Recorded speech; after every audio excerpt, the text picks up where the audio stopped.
Welcome to the race recap of the Ski Barber iRacing School. It's the UK and Ireland Club Championship. Today we're following Lib Motorsport driver George Wright, competing against about 30 guys in a pretty strong field. Let's see how he does.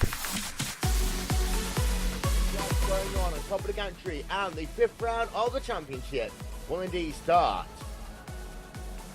right now. Good start there by Povey. Good start though also by Grillo, and a good start by Atenides. They work themselves down in towards turn 1 and 2 for the first time, but you got yourself 4th place going side by side there with Atenides. Battle for position as they work themselves 2 wide, almost 3 wide there, down in toward turn number 3 for the first time. You have actually got a bit of 3 wide racing. You ride along board there. Very crowded start, but everyone manages to stay out of trouble during the first turns. And now heading into the outfield of the New Hampshire track. Close together right now, and I can see behind him George Wright looking down to the inside as they come onto the bank. We ride along board with him then, and Lee Wright having to get out of the gas there, but he's now into the 9th position, up 1 spot from where he started. Now Rachel, that final corner, Lee Wright did try just move that car down to the inside. It's pretty much single file there until you get onto the bank. It used to be the, as you see there, a 5-car train. Sebastian Job right in the mix there. He's got himself George Wright right behind him. It's the battle for P, number 6. After 5 laps, George finds himself in 7th spot, right behind the battle for 3rd position.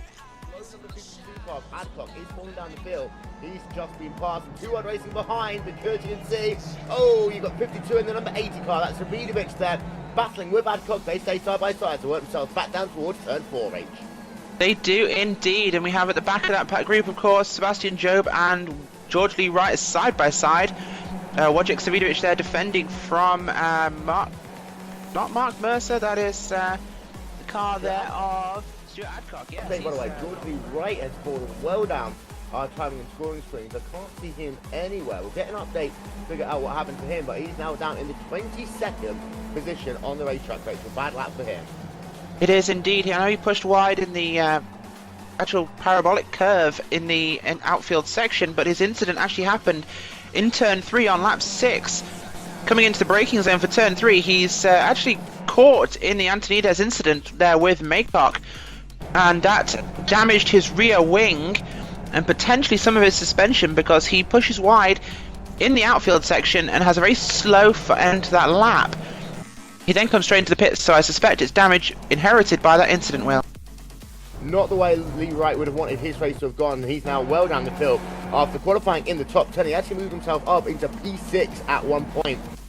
Having gone into the pits for repairs, George managed to fight back and finish 14th.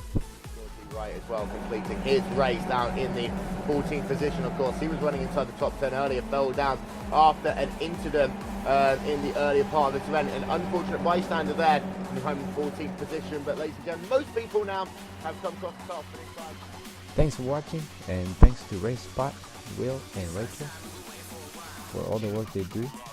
Stay tuned for more Lib Motorsport news, and don't miss today's race at 20 GMT.